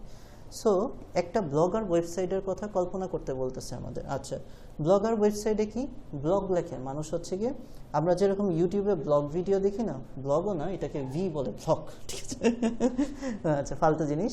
তো হচ্ছে গিয়ে ব্লগ রাইটিংয়ের যে পার্টটা, এটাকে ব্লগ বলা হয়ে থাকে, BLOG, ব্লগ। তো ব্লগার ওয়েবসাইটে কি মানে যত না বেশি আপনি কাজ নিয়ে লেখেন, পার্সোনাল জিনিসগুলো লেখা হয়ে থাকে, ঠিক আছে, আপনার নিজের সম্পর্কে, আমি এটা করছি, আমি এখন এই কোর্স করছি, বা আমি এটা করেছি, পার্সোনাল সম্পর্কে মানে আউটফল জিনিস না, আপনার কাজ সম্পর্কে, ঠিক আছে। আদার যেমন কোন একটা ওয়েবসাইট কন্টেন্ট, যেমন হচ্ছে গিয়ে আপনি কোনো একটা ট্রাভেলিং ওয়েবসাইট পেলেন, সেখানে আপনি কি বিভিন্ন ট্রাভেলিং প্লেস নিয়ে লিখবেন। আপনি কোনো একটা কুকিং ওয়েবসাইট পেলেন ক্লায়েন্টের থেকে, সেখানে আপনি কি শুধুমাত্র রেসিপি লিখবেন। বাট ব্লগ ওয়েবসাইট কোনগুলোকে বলে, সেখানে হচ্ছে গিয়ে শুধুমাত্র যার জন্য লিখতেছেন তার দিকে ফোকাস, সে কি কাজ করে, তার ক্যারিয়ার কি, সে কি কি বিষয়ে আগাতে চায়, ঠিক আছে, পার্সোনাল ব্লগ লেখা, ঠিক আছে, ওকে। সো এরকমই একটা ব্লগ পোস্টকে কল্পনা করতে বলতেছে, ওকে, এ ব্লগ পোস্ট, আচ্ছা, অ্যাবাউট এ ডিজিটাল পিয়ানো। আচ্ছা, তো বোঝা গেল যে ধরেন আপনার ক্লায়েন্ট হচ্ছে গিয়ে মিউজিক্যাল ইনস্ট্রুমেন্ট পছন্দ করে, এরকম ক্লায়েন্ট থাকে, প্রচুর ক্লায়েন্ট থাকে। তো সে আপনাকে বলল যে আমাকে একটা মিউজিক্যাল ইনস্ট্রুমেন্ট ডিজিটাল পিয়ানো নিয়ে আমাকে একটা কন্টেন্ট লিখে দাও, ঠিক আছে, বোঝা গেল ডিজিটাল পিয়ানো। ডিজিটাল পিয়ানো তো বুঝেন, যেটা হচ্ছে কি আপনার হচ্ছে না, আপনাকে পুরো একদম পিয়ানো কিনতে হবে না, এখন হচ্ছে যে মোবাইলেই অ্যাপস বের হয়ে গেছে, হ্যাঁ হ্যাঁ হ্যাঁ, জাস্ট মোবাইলে ক্লিক করে করে আপনি সুর তৈরি করে ফেলতে পারবেন। আচ্ছা, সো এরকম একটা digital one kind of AI সোজা বসে, ঠিক আছে, সো এরকম একটা ডিজিটাল পিয়ানো নিয়ে আপনাকে হচ্ছে গিয়ে একটা ব্লগ পোস্ট লিখতে বলছে, একটা কন্টেন্ট লিখতে বলছে। আচ্ছা, তো কি বলেছে, ইজ ইউজড 2 টাইমস। আচ্ছা, তো আপনি যখন কন্টেন্টটা লিখতেছেন, একটা ডিজিটাল পিয়ানোকে নিয়ে কি আপনি আর কতই লিখবেন, 200 ওয়ার্ড, 250 ওয়ার্ড, হয়তো আধা পেজ লিখতে পারেন, এটা নিয়ে তার বেশি কিছু লেখা নেই, এটা একটা অ্যাপ, এটা দিয়ে সুর তোলা যায়, শেষ। তো এই যে আপনি যে একটা আধা পেজ একটা কন্টেন্ট লিখলেন 200 ওয়ার্ড, এর মধ্যে ডিজিটাল পিয়ানো শুধু এই ওয়ার্ডটাই আপনি কয়বার ইউজ করেছেন, 2 টাইমস ইউজ করেছেন। Then all words are of equal importance. এখন এই যে এটাই যে আপনার একটা এক পেজ ধরলাম, একটা ডিজিটাল পিয়ানো নিয়ে একটা 1 পেজের কন্টেন্ট লিখলেন, আপনার এই কন্টেন্টের মূল টাইটেল কি, ডিজিটাল পিয়ানো, যেহেতু পিয়ানো নিয়ে লিখতে বলছে, ডিজিটাল পিয়ানো আপনার কন্টেন্টের টাইটেল। এখন এই পুরো 500 ওয়ার্ড মানে পুরো 1 পেজের মধ্যে ডিজিটাল পিয়ানো যেটা আপনার টাইটেল, এই শব্দটা আপনি কয়বার ইউজ করেছেন, এখানে বলা আছে, কল্পনা করতে বলতেছে যে 2 বার মাত্র ইউজ করেছেন। তাহলে কি হবে, প্রবলেমটা কি হবে, যে যদি এটা হয় তাহলে all words are of equal importance, তার মানে হচ্ছে এই 500 ওয়ার্ডের মধ্যে 2টা ওয়ার্ড কি ডিজিটাল পিয়ানো, 8 থেকে কত বাকি 498টা ওয়ার্ড, সেগুলোও কি গুরুত্বপূর্ণ ওয়ার্ড হয়ে যাচ্ছে। তাহলে কি করতে পারতেছে, গুগল কনফিউজ হয়ে যাচ্ছে, যে বুঝতে পারতেছে না যে এই কন্টেন্টের আসলে কিওয়ার্ড কোনটা, টাইটেল কোনটা, ঠিক আছে। তাহলে আমাকে কি করতে হবে, Google won't have a clue, মানে গুগল তো মানে আপনি এই কাজটা কষ্ট করতেছেন এটা কেন, যে গুগল আপনার এই কন্টেন্টের সামনে আনবে, এই তো। তো Google won't have a clue, তাহলে আপনি যদি এই কিওয়ার্ডটা মাত্র 2 বার ইউজ করেন, গুগলের কাছে কোনো ক্লু থাকবে না যে আপনি কোনটা আপনার কন্টেন্টের focus keyword, which of those words are important and which aren't। কারণ আপনি ডিজিটাল পিয়ানো মাত্র 2বার ইউজ করছেন না, গুগলের কাছে মনে হচ্ছে এই ওয়ার্ডটা অত ইম্পর্টেন্ট না, আরও ওয়ার্ডগুলো ইম্পর্টেন্ট, এবং অন্যান্য ওয়ার্ডও তো আপনি একবার করে ইউজ করে রেখেছেন। তো এই ধরনের কন্টেন্টগুলো র্যাঙ্কে আসে না, ঠিক আছে, যারা ফোকাস কিওয়ার্ড ধরতে পারে না এবং ওই ফোকাস কিওয়ার্ডটা বেশি ইউজ করে না। বেশি ইউজ করা মানে কি আমি 20-30 বার ইউজ করবো না, সেটারও আছে, স্ট্যান্ডার্ড আছে, যখন আমরা কন্টেন্ট রাইটিং করবো তখন শিখব। তারপরে কি করবে, which of these important and which aren't, the words you are using, যে শব্দগুলা আমরা ইউজ করি, the words you are using are clues for Google। গুগলকে একটা কি দেয়, ক্লু দেয়। কি ক্লু দেয়, it tells Google, এটা গুগলকে বলে এবং আদার সার্চ ইঞ্জিনগুলোতে বলে what the page and post is about। আচ্ছা, যে টাইটেলটা আপনি যেটা টাইটেল দিয়েছেন সেটা যদি আপনি বেশি ভিতরে লেখার সময় না রাখেন তাহলে গুগল ক্লু পায় না। সো যদি বেশি রাখেন তাহলে কি হয়, গুগল বুঝতে পারে যে এই পোস্টটা বা এই পেজটা কি বিষয়, ঠিক আছে। So if you want to make Google understand, আপনি যদি গুগলকে বোঝাতে চান what your page is about, আপনার পেজ বা পোস্ট বা ওই যে ব্লগ পোস্টটা লিখতেছেন ডিজিটাল পিয়ানো সেটা কি বিষয়, you need to use it fairly often. এই কথাটার মানে কি, ফেয়ারলি অফেন, কেউ পারবেন না, অফেন মানে কি? আচ্ছা, এত ভোকাবুলারি দুর্বল হলে হবে, ঠিক আছে। আচ্ছা, অফেন মানে হচ্ছে প্রায়, ঠিক আছে, শুধু প্রায় হলে হবে না, ফেয়ারলি অফেন, প্রায় মানে আপনার প্রত্যেক প্যারায় একবার করে হলেও ওই কিওয়ার্ডটা ইউজ করতে হবে। তাহলে আমি যদি এটাকে একদম সিম্পল ভাষায় সামারাইজ করি এতক্ষণ যা বললাম, যে যদি আপনি একটা ডিজিটাল পিয়ানো নিয়ে একটা 500 ওয়ার্ডের কন্টেন্ট লেখেন, এক পেজ লেখার মধ্যে, আমরা এগুলো রাইটিংয়ে শিখবো কন্টেন্ট রাইটিংয়ের সময়, বাট যেহেতু প্রসঙ্গ আসলে বলে দিই যে লেখার সময় রিডারের যেন পড়তে সুবিধা হয়। আমরা যখন ছোটোবেলায় প্যারাগ্রাফ পড়েছি না, প্রথমে একটু প্যারা করে এক ধার্সে লিখে গেছি পুরো এক পেজ, ঠিক আছে। বাট আমরা যখন ওয়েবসাইট কন্টেন্ট লিখি না, হাইস্ট 3 লাইন পরপরই একটা প্যারা, 3 লাইন পরপরই একটা প্যারা। এতে কি হয়, রিডিবিলিটি বলে এটা আইএলটিএস ভাষায়, যে পড়তে ভালো লাগে। আপনি যদি কোনো প্যারা না করেন না, তাহলে আপনি যদি একদম টানা এক পেজ লেখা থাকে আপনার দেখেই বোরিং লাগবে, এখান থেকে বের হয়ে যায়। আর যদি একটু 2-3 লাইন পর প্যারা হয়, 2-3 লাইন পর প্যারা হয়, তাহলে পড়তে ভালো লাগে। তো এখানে যেটা আমাদের বলা হয়েছে যে আমার যদি এরকম ডিজিটাল পিয়ানো নিয়ে একটা 500 ওয়ার্ডের কন্টেন্ট হয়, ফেয়ারলি অফেন মানে প্রায় আমাকে ওই ডিজিটাল পিয়ানো ওই কিওয়ার্ডটা ইউজ করতে হবে, প্রত্যেক প্যারায় একবার করে হলেও রাখতে হবে। তাহলে আমি যদি হচ্ছে গিয়ে 500 ওয়ার্ড মিনস 5টা প্যারা করি, 100 ওয়ার্ড করে এক একটা প্যারা করি ডিজিটাল পিয়ানো নিয়ে কন্টেন্ট লেখার সময়, প্রত্যেক প্যারায় একবার করে আমি কি করব, ডিজিটাল পিয়ানো এই ওয়ার্ডটা ইউজ করব। তাহলে কি হবে, গুগল ধরতে পারবে যে এটা হচ্ছে এই কন্টেন্টের কিওয়ার্ড, তখন গুগল তার সার্চ ইঞ্জিনে ওইভাবে আমার কন্টেন্টটা ওয়েবসাইটটা সেট করে দিবে যে যেই ডিজিটাল পিয়ানো নিয়ে বা শুধু পিয়ানো নিয়ে বা শুধু ডিজিটাল নিয়ে বা শুধু মিউজিক্যাল ইনস্ট্রুমেন্ট নিয়ে সার্চ দিবে, আমার লেখাটা যেন সামনে চলে আসে। ক্লিয়ার সবাই কিওয়ার্ড রিসার্চের? আই থিঙ্ক বুঝতে পেরেছি। ওকে, এখন মেইন টপিকে আসি। কিওয়ার্ড তো বুঝলাম, সব কিছু বুঝলাম, হ্যাঁ এটা করে এটা হবে, এটা করে এটা হবে। এখন ক্লায়েন্টকে যে বলবো যে এগুলোই হচ্ছে গিয়ে 50টা কিওয়ার্ড, বা ক্লাসের শুরুতেই যে বললাম এগুলোই হচ্ছে গোল্ডেন কিওয়ার্ড, স্বর্ণের কিওয়ার্ড, সেগুলো বের করব কিভাবে, ঠিক আছে, রিসার্চটা করব কিভাবে, রিসার্চের বেস কি হবে? রিসার্চের বেস হচ্ছে গিয়ে কিছু স্কোর, ঠিক আছে, আউট অফ 100 কিছু স্কোর, বা মানুষ কীরকম সার্চ দেয় সেরকম কিছু স্কোর, এরকম হচ্ছে গিয়ে 5-6টা স্কোরের উপর বেস করে আমি এক একটা কিওয়ার্ডের জন্য ডিসিশন দিতে পারবো যে এটা ভালো কিওয়ার্ড, এটা খারাপ কিওয়ার্ড। ওকে, সো সেরকমই একটা স্কোর বা বেস ক্রাইটেরিয়া যেটাকে বলতে পারি সেটা হচ্ছে সার্চ ভলিউম। আচ্ছা, সার্চ ভলিউম জিনিসটা কি? Search volume is a metric. আচ্ছা, মেট্রিক মানে কি কেউ জানবেন? ম্যাট্রিক্স সায়েন্সের কেউ আছেন এখানে? ম্যাট্রিক্স করেননি? আচ্ছা, সায়েন্সের কেউ নেই। আচ্ছা ফাইন। ম্যাট্রিক্স মানে হচ্ছে গিয়ে সোজা ভাষায় আমরা যদি বলি, যখন আমরা কোনো পরিসংখ্যান করি, ঠিক আছে, তখন পরিসংখ্যানে হচ্ছে রাইট যে কোনো জিনিসের রেজাল্ট দুইভাবে দেয়, একটা হচ্ছে গিয়ে কোয়ালিফাইয়েবল, একটাকে বলে কোয়ান্টিফাইয়েবল, ঠিক আছে। Okay fine.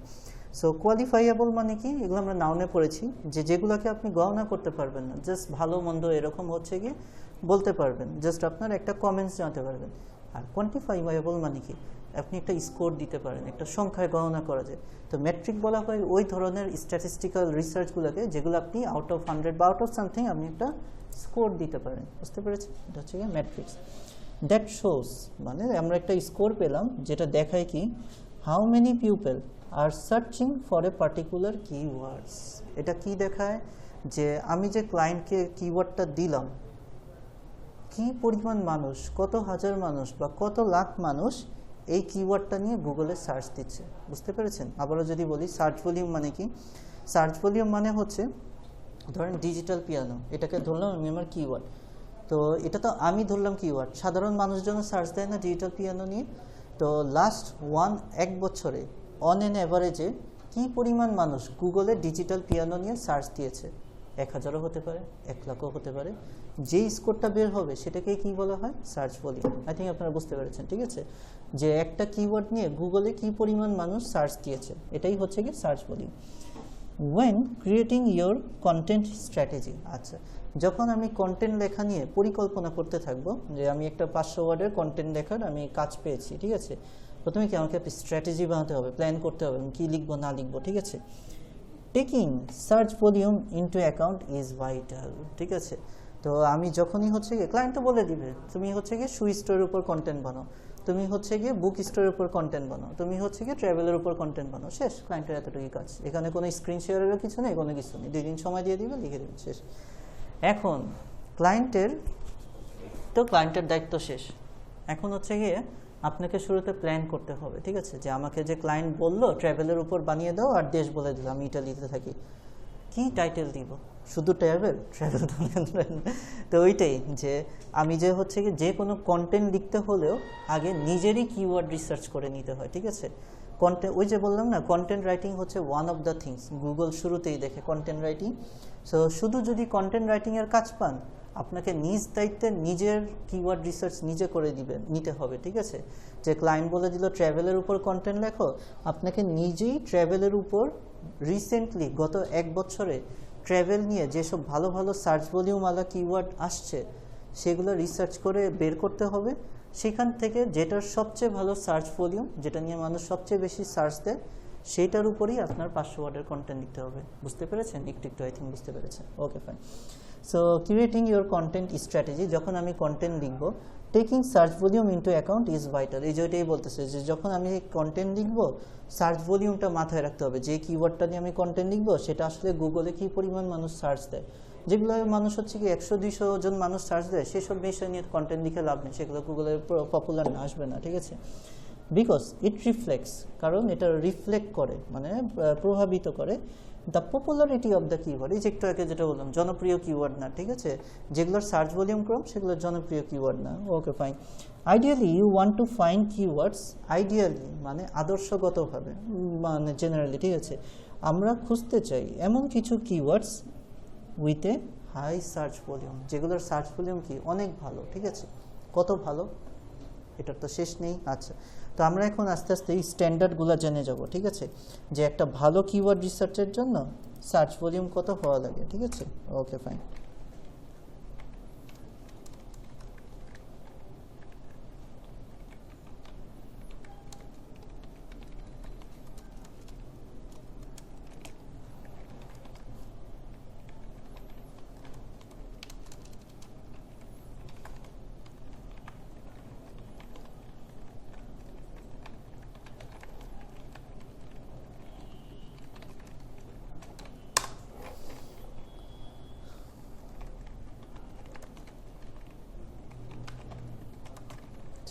এটাকে সংক্ষেপে আপনি যখন বিভিন্ন ওয়েবসাইটগুলোতে ঘাটবেন, সার্চ ভলিউম বলতে কিছু পাবেন না, এসভি লেখা থাকে, ঠিক আছে?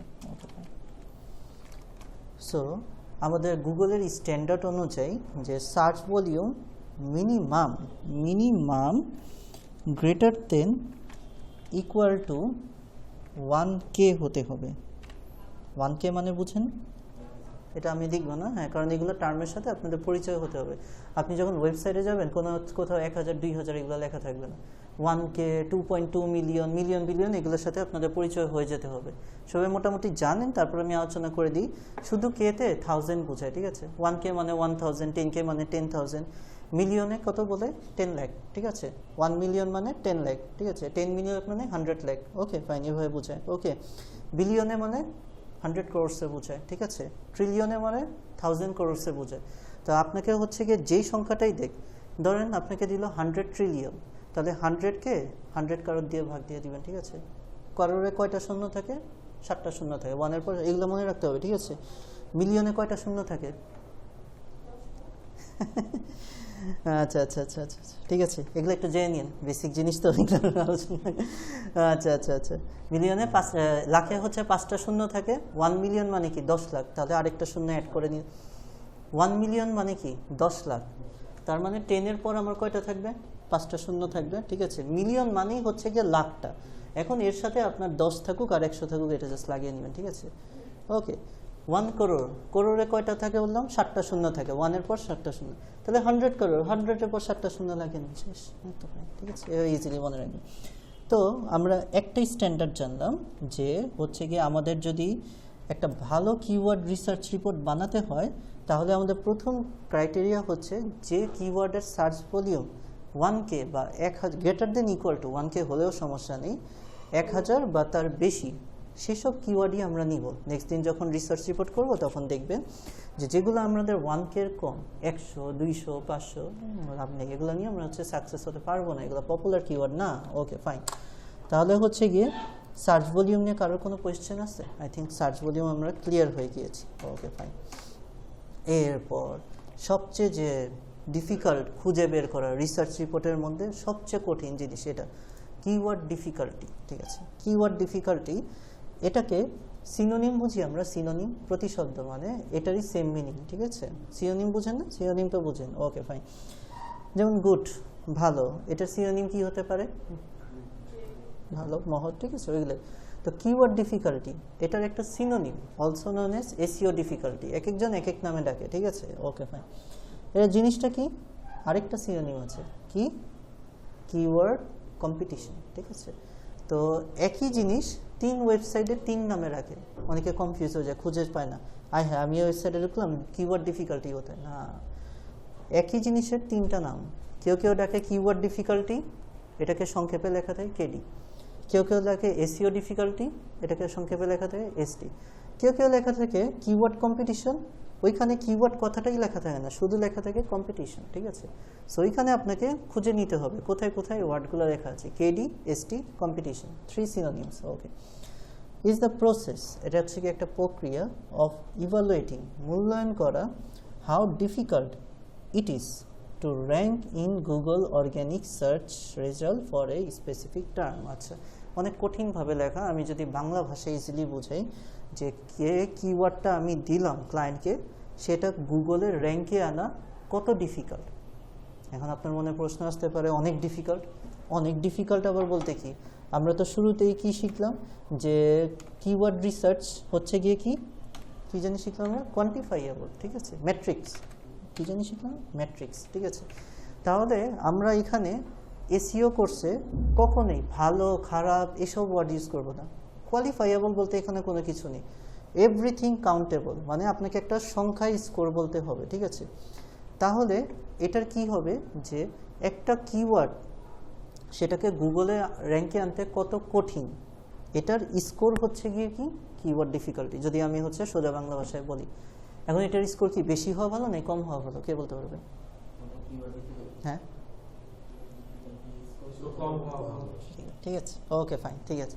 তো হচ্ছে গিয়ে যেমন সার্চ ভলিউম, এটা যত বেশি হবে তত পপুলার কিওয়ার্ড। এটা মানে কি যে এই কিওয়ার্ডটা নিয়ে যদি ক্লায়েন্ট কাজ করে কত কঠিন হবে র্যাঙ্কে আনা। তাহলে যদি এটা যদি আউট অফ 100 60-70 স্কোর পায়, তাহলে 60% কঠিন হবে। এটা হচ্ছে কি যত কম হওয়া যায় তত ভালো, ঠিক আছে। তাহলে কত কম হওয়া যায় সেগুলোই আমরা শিখবো, ঠিক আছে। তাহলে আমরা স্ট্যান্ডার্ডগুলো লিখে ফেলি। আমি সংক্ষিপ্ত ওয়ার্ডগুলো দেখি যেগুলো আপনারা পাবেন ওয়েবসাইটগুলোতে, তাহলেই আপনারা বুঝতে পারবেন। অথবা কম্পিটিশন,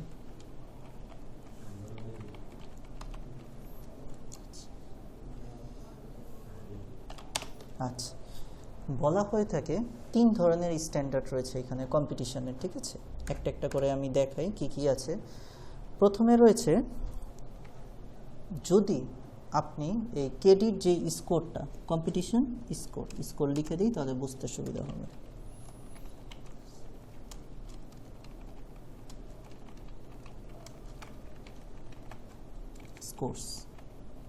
স্কোর্স স্ট্যান্ডার্ডস।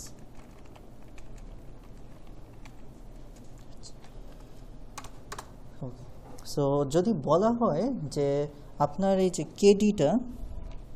কেডিটা যদি আপনার লেস দেন ইকুয়াল টু কেজি আসছে, KD less than equal to 10 হয়, তাহলে হচ্ছে আপনার কিওয়ার্ড হচ্ছে ভেরি গুড না গোল্ডেন কিওয়ার্ড। এই যে আমরা যে শুরুতে আলোচনা করেছিলাম যে কিওয়ার্ডগুলোর মধ্যে স্বর্ণের কিওয়ার্ড আবার কোনগুলো, এগুলা হচ্ছে স্বর্ণের কিওয়ার্ড, ঠিক আছে? যেগুলো নিয়ে কাজ করলে একদম গ্যারান্টি ক্লায়েন্ট সাকসেস হবেই, আপনার ইয়ে পেয়ে যাবেন, পেমেন্ট ভালো পাবেন, ঠিক আছে? তো অনেক ডিফিকাল্ট, অনেক খুঁজতে হয়, ঠিক আছে? বাট খুঁজে যদি পান, এই যে গত ব্যাচের যে কথাটা বললাম, পেজ 10 এরকম বেশি চায়ও না ক্লায়েন্ট, 10টা চায় হাইস্ট, ঠিক আছে? এমন না যে 100-200টা চায়। অনেক ঘেটে ঘুটে অনেক ওয়েবসাইট দেখিয়েছি, ঘেটে ঘুটে করে দিয়েছি, হয়েছে, পাওয়া যায় না এমন না, কিন্তু অনেক খাটতে হবে।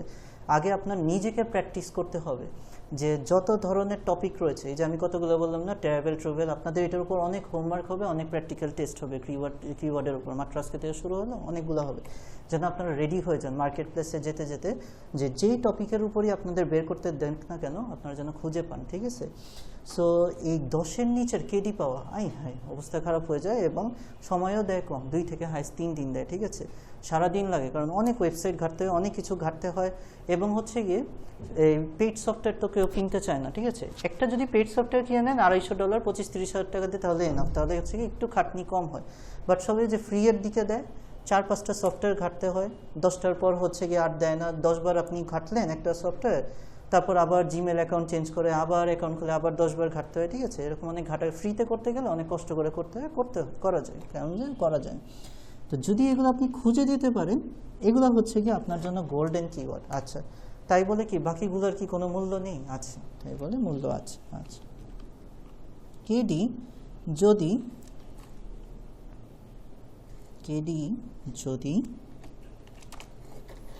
গ্রেটার দেন 10, এটাকে এভাবে লেখা যায়, যেটা আমরা ওই যে বীজগণিতে পড়তাম,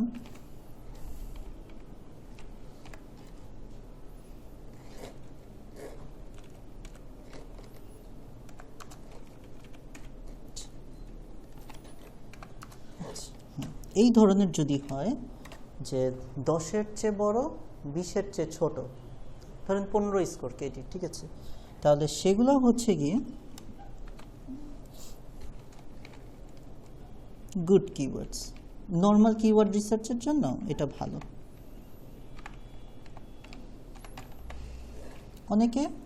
অনেক ক্লায়েন্ট এটাতে স্যাটিসফাইড হয়ে যায়, তারা এটাতেই আপনার ভেরি গুড দিয়ে দেয়। অনেকে স্ট্যান্ডার্ড, আচ্ছা, যখনই যে ক্লায়েন্ট আপনাকে কিওয়ার্ড রিসার্চের কাজ দিবে, সে বলে দিবে সে কোনটা চাচ্ছে, সে কি গোল্ডেন চাচ্ছে নাকি সে ভেরি গুড চাচ্ছে, কম্পিটিশন রেটটার কতর মধ্যে, সেটা বলেই দিবে যে আমাকে কম্পিটিশন 20-এর মধ্যে বের করে দাও, আমাকে গোল্ডেন কিওয়ার্ড বের করে দাও, ঠিক আছে? সো তো যদি বলে গোল্ডেন কিওয়ার্ড বের করে দাও, তখন আপনার নিজে বুঝে নিতে হবে যে 10-এর কমগুলো। যদি বলে হচ্ছে গিয়ে আমাকে ভালো কিছু কিওয়ার্ড দাও 100-200টা, তখন আপনাকে বুঝে নিতে হবে যে আমাকে 20-এর উপর যাওয়া যাবে না, ঠিক আছে? আচ্ছা, এখন যখন আপনাকে গোল্ডেন কিওয়ার্ড বলে দিছে, আপনার হাতে তো আর অপশন নেই, 10-এর মধ্যেই থাকতে লাগবে। বাট যখন এই যে এগুলো না, যে নর্মাল কিওয়ার্ড রিসার্চ রিপোর্ট 100টা 200টা, তো এইগুলো হচ্ছে কি আমাদের কাজের অভিজ্ঞতা থেকে আমরা বলতে পারি, বা যারা আরও সিনিয়রদের সাথে যাদেরই কাজ করছি, এসইও এক্সপার্টদের সাথে, ধরেন আপনাকে 200টা কিওয়ার্ড বের করতে দিয়েছে, আপনি 195টা পর্যন্ত এই 20-এর মধ্যে করতে পেরেছেন, 5টার জন্য আটকে রয়েছেন, রিপোর্টটা সাবমিট করতে পারতেছেন না, সেক্ষেত্রে আপনি থার্ড স্ট্যান্ডার্ডে যেতে পারেন, অ্যালাউ করবে এসইও এক্সপার্ট এবং ক্লায়েন্টরা এটা অ্যালাউ করবে। খুব বেশি না, 5টা 10টার জন্য আটকে রয়েছে, 200টা বের করতে দিয়েছে, 100টাই আপনার 20-এর উপর, ঠিক আছে? Okay, fine. লাস্টের দিকে আপনি আটকে গিয়েছেন, এই 10-12টার জন্য আপনি রিপোর্ট সাবমিট করতে পারতেছেন না, সেই ক্ষেত্রে আপনার হচ্ছে গিয়ে কেডি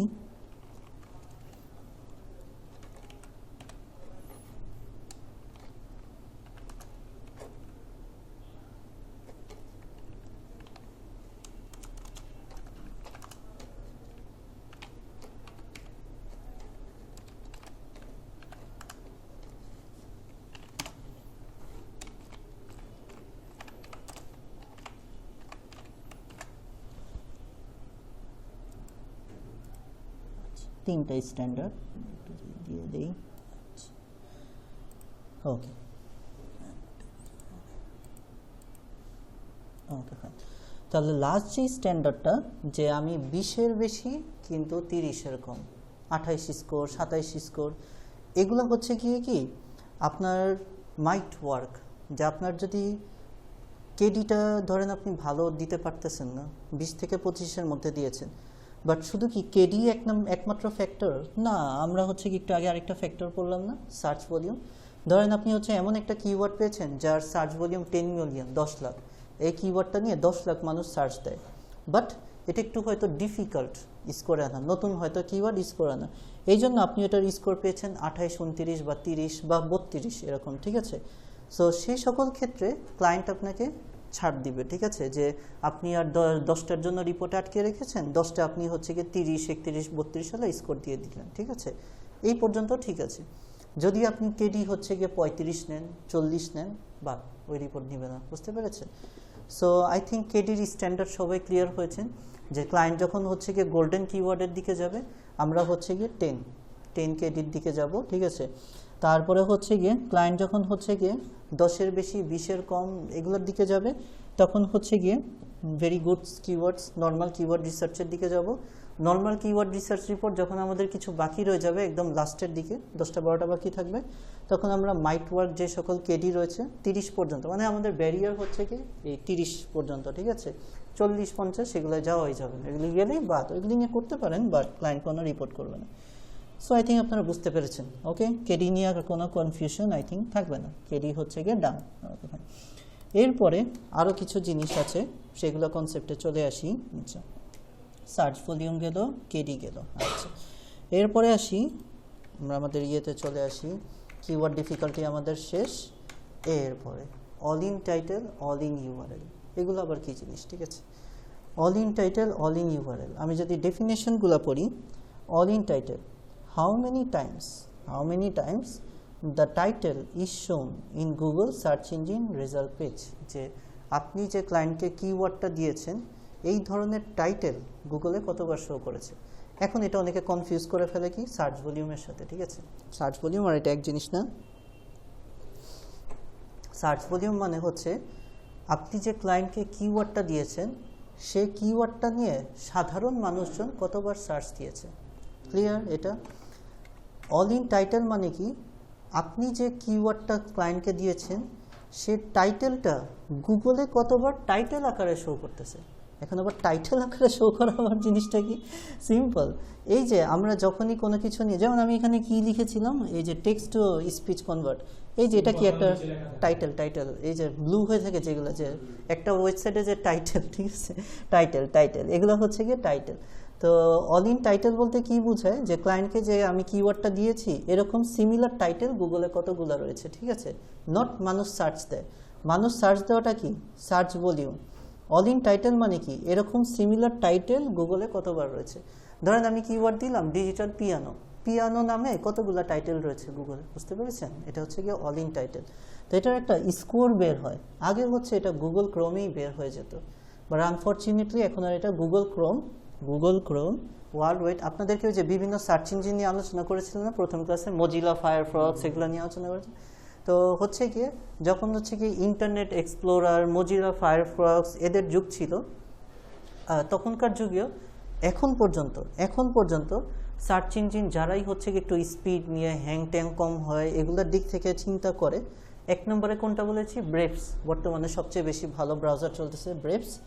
2 নম্বরে এখনো পর্যন্ত মজিলা ফায়ারফক্স, আপনাদের ভালো লাগুক আর না লাগুক, ঠিক আছে, স্পিড সব দিক থেকে এখনো যারা সার্চ ইঞ্জিন নিয়ে ঘাটাঘাটি করে সেটাকে এখনো হচ্ছে উপরে রাখে গুগল ক্রোম কোথায়? একদম সবার লাস্টে, ঠিক আছে, কারণ এটা প্রচুর বেশি কুকিজ জমা হয়, হিস্ট্রি ক্লিয়ার করলেও থাকে না, অনেক বেশি হ্যাং করে, সবার লাস্টে আছে গুগল ক্রোম। তো তো হচ্ছে গিয়ে এটার মধ্যে কি হয়েছে, এখানে হচ্ছে আগে হচ্ছে সার্চ রেজাল্টটা শো করতো যে আপনি যে একটা জিনিস নিয়ে সার্চ দিলেন এরকম টাইটেল কতগুলো আছে, এখন এখানে শো করে না। তাহলে কোথায় শো করে? এগুলো আমরা নেক্সট দিন শিখবো যখন আমরা রিপোর্টটা বানাবো, অন্তত স্কোরটা লাগবে যে এরকম কতগুলো টাইটেল আছে। তাহলে অল ইন টাইটেল বুঝতে পেরেছেন। তাহলে অল ইন ইউআরএল কী হবে, ক্লায়েন্টকে যে কিওয়ার্ডটা দিয়েছেন এরকম সিমিলার ইউআরএল কতগুলো রয়েছে, ঠিক আছে। ইউআরএল কোনগুলো? এই যে HTTPS এগুলো আছে না, এগুলোই হচ্ছে ইউআরএল, ঠিক আছে। হচ্ছে কি আপনি ডিজিটাল পিয়ানো নিলেন www.piano.com, এই পিয়ানো ওয়ার্ডটা কতগুলো ইউআরএল রয়েছে, ঠিক আছে। ওকে, আরেকবার বলে নিই অনেকে কনফিউজ যেন না হন, যে সার্চ ভলিউম মানে কতবার সার্চ দিয়েছে, আর টাইটেল অল ইন ইউআরএল মানে এই কিওয়ার্ডগুলোর রিলেটেড টাইটেল বা ইউআরএল কতবার গুগলে আসছে। আই থিঙ্ক ক্লিয়ার সবাই? ওকে, আচ্ছা, এগুলো এক একটা ফ্যাক্টর। আচ্ছা, তো এটার স্ট্যান্ডার্ড কি? অল ইন টাইটেল বা অল ইন ইউআরএল, এটার কি কোনো স্ট্যান্ডার্ড রয়েছে? না, এটার কোনো স্ট্যান্ডার্ড নেই। আমি লিখে দিই, তাও এটা যাবে হচ্ছে গিয়ে 3 নাম্বারে যাবে।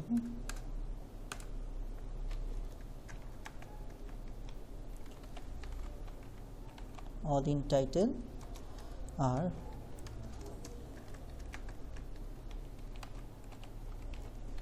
All in URL. আচ্ছা, এই দুইটা, ওকে ফাইন। এদের হচ্ছে গিয়ে কি তেমন কোনো স্ট্যান্ডার্ড বলতে কিছু নেই যে 10,000 বেশি হলে ভালো, 20,000 বেশি হলে ভালো, ঠিক আছে। বাট এদের ক্ষেত্রে যেটা বলা হয়, উপরেই লিখি, all in title and all in URL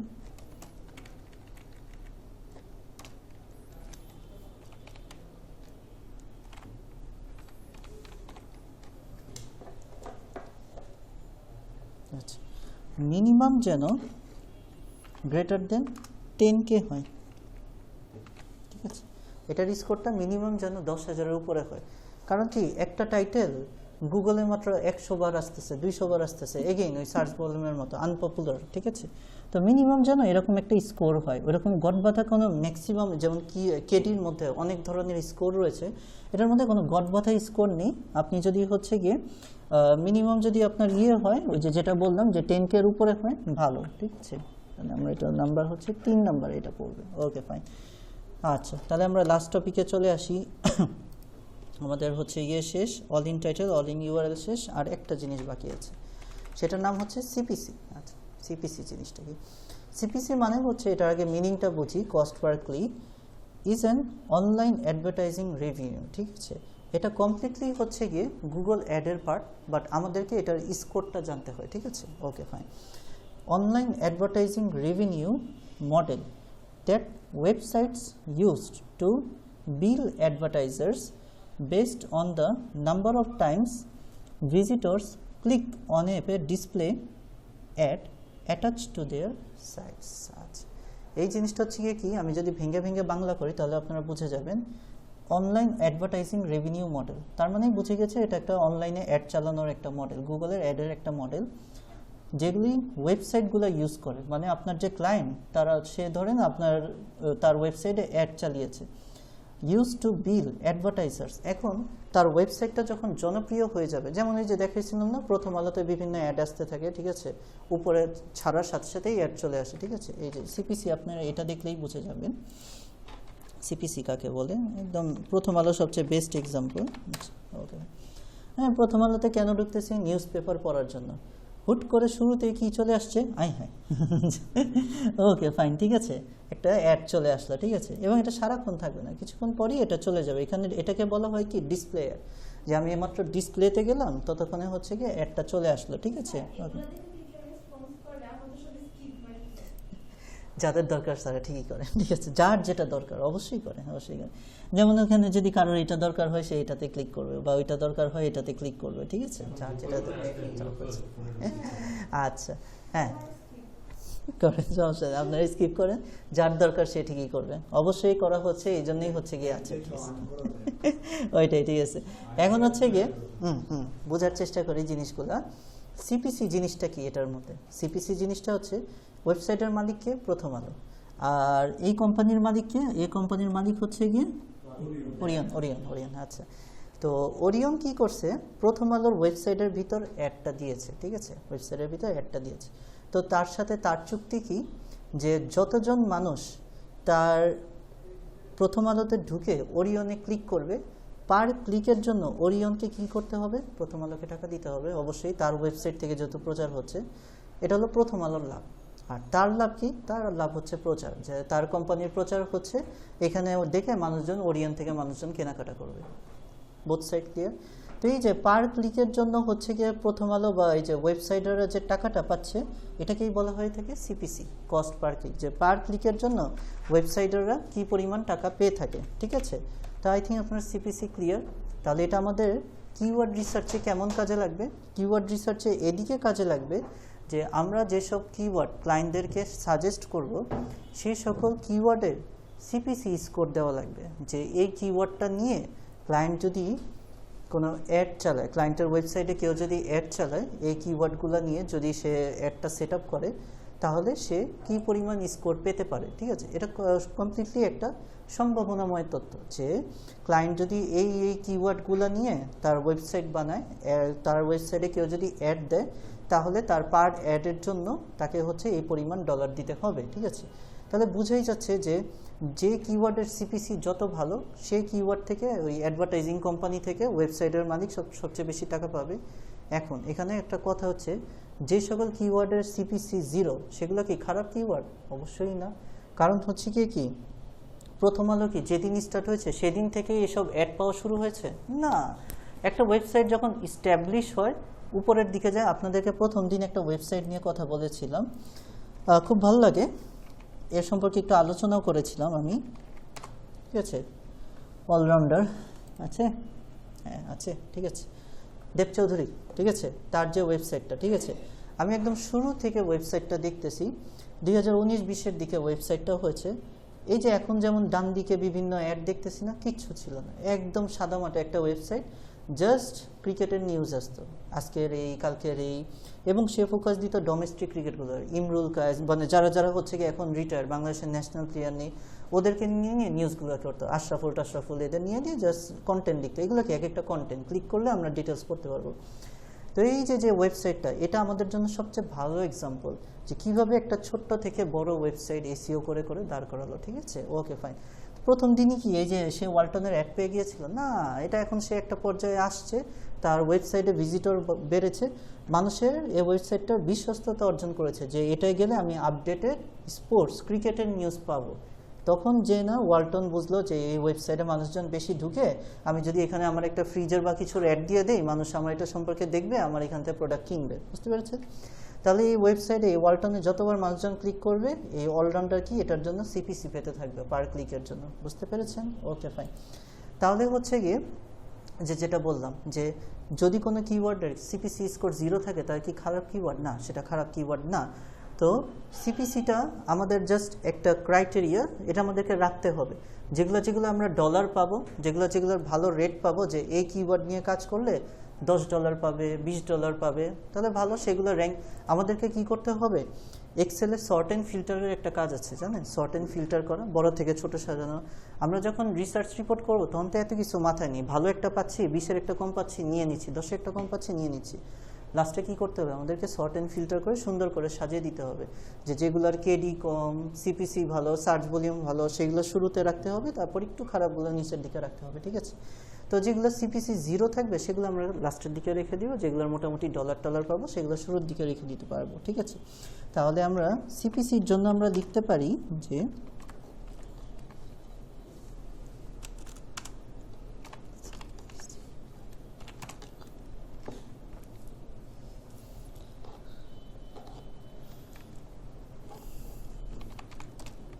try to find, যেটা আমাদেরকে বলা হয় ডলার, ক্লায়েন্টরা চায় আর কি, যদি পারো মিনিমাম $1 থাকে এরকম সিপিসিওয়ালা কিওয়ার্ডগুলো দাও, মিনিমাম যেটা কি আমরা বলে $1, ঠিক আছে। সরি 10 আনা, 10 সেন্ট, যেটাকে আমরা ডলারের ভাষায় যদি বলি 0.5 না, 0.1 সেন্ট, মানে একটা কিছু পাওয়া যায়, এই কিওয়ার্ডটা নিলে আমি একদম একটু ছোট্ট হলেও সম্ভাবনা থাকে যে আমি কোনো একটা অ্যাড পাবো, ঠিক আছে, আমার ওয়েবসাইটটা অ্যাড পাবে, এরকম কিওয়ার্ডগুলো একটু খুঁজে দাও, ঠিক আছে। সো যদি পসিবল হয় যে আমরা হচ্ছে কি এমন এমন কিওয়ার্ড দেবো যে মিনিমাম যেন 0.1 সেন্ট থাকে, না থাকলে যেগুলো একদম জিরো, এই যে বললাম এগুলো লাস্টের দিকে রেখে দিব যখন সর্ট অ্যান্ড ফিল্টার করবো, ঠিক আছে। তাহলে আজকে আমরা যে জিনিসগুলো শিখলাম আমি যদি সামারাইজ করে ফেলি, যে আমরা নেক্সট দিন কিওয়ার্ড রিসার্চ রিপোর্টে যাব, তার আগে আমরা আজকে ক্রাইটেরিয়াগুলো ক্লিয়ার হয়ে গেলাম যে কিওয়ার্ড কি, ফোকাস কিওয়ার্ড কি, লং টেল কি, শর্ট টেল কি, এবং আমরা যখন রিপোর্ট করব তখন আমাদের 4টা জিনিস মাথায় রেখে করতে হবে। সার্চ ভলিউমটা যেটা minimum 1K greater than equal two 1K হতে হবে। কেডি গোল্ডেন কিওয়ার্ডের ক্ষেত্রে লেস দেন 10 থাকতে হবে কেডি স্কোর, 10 থেকে 20-এর মধ্যে স্কোর থাকতে হবে যখন আমরা মাইট ওয়ার্ক টাইপের কিওয়ার্ড খুঁজবো, আর 30 পর্যন্ত নিতে পারবো যখন আমরা হচ্ছে কি মাইট ওয়ার্ক টাইপের হচ্ছে এগুলো নিব। Okay fine.